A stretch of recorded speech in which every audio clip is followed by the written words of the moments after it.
A detailed explanation of the planned U.S.-Iran agreement in 2025 and the reasons Iran is refusing it, including political, strategic, and regional context. Background: the nuclear dispute. The conflict between the United States and Iran over nuclear development goes back to the 2015 Joint Comprehensive Plan of Action, JCPOA, which was signed by Iran, the US, UK, France, China, Russia, and Germany.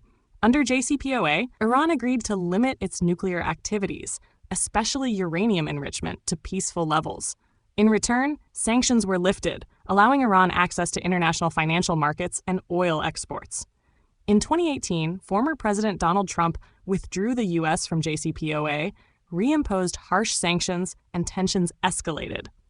Iran gradually stopped complying with JCPOA terms and increased uranium enrichment beyond agreed levels. Developments in 2025 attempt to restart dialogue.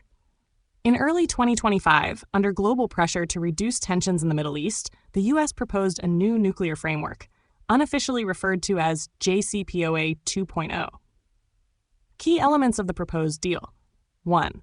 Iran to cap uranium enrichment at 3.67%, well below weapons grade. 2. Stockpile limitations. Iran to reduce its enriched uranium reserves significantly.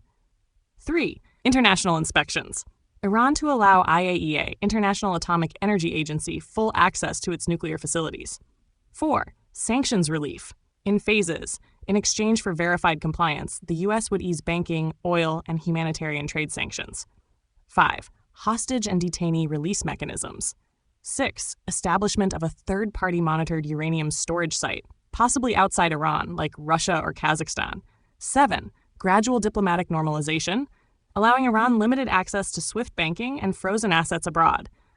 The proposed framework was relayed through intermediaries, such as Oman, Italy, and Switzerland, as direct U.S.-Iran diplomatic relations remain frozen. Iran's response and rejection. On June 2, 2025, Iran officially rejected the proposal, stating, reasons for refusal: concern description, sovereignty. Iran said the deal limits its right to peaceful nuclear technology, which is guaranteed under the Nuclear Non-Proliferation Treaty, NPT. The agreement was seen as heavily favoring U.S. interests, demanding full Iranian compliance before any significant sanctions relief. Political pressure.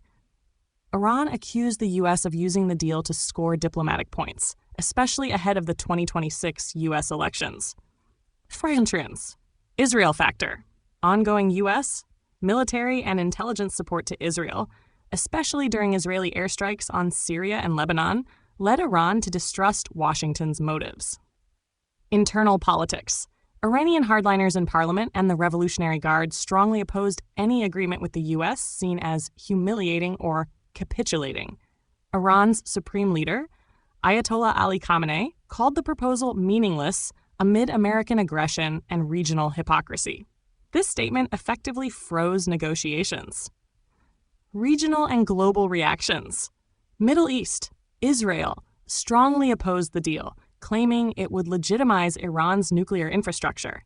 Saudi Arabia and UAE supported the revival of talks but expressed concern about Iran's missile program, which was not included in the deal. Europe. France and Germany urged restraint and asked Iran to reconsider. Russia and China sided more with Iran, condemning unilateral U.S. sanctions. Tashishtar, current situation as of mid-June 2025. Status details. Negotiations suspended indefinitely. U.S. position disappointed, but open to restarting talks. Iran's position, closed door until U.S. shows true respect for Iranian sovereignty. Middle East tensions. Increased clashes between Israel and Iranian proxies in Syria, Iraq, and Lebanon. Diplomatic channels, Oman and Qatar, may continue unofficial mediation. Summary. The 2025 U.S.-Iran nuclear agreement was a strategic attempt to stabilize the Middle East, restrict Iran's nuclear program, and relieve sanctions. However, deep mistrust, perceived imbalance, and geopolitical pressures led to Iran's firm rejection of the offer. Without mutual compromise or a shift in regional dynamics, the prospects for peace remain dim in the near term.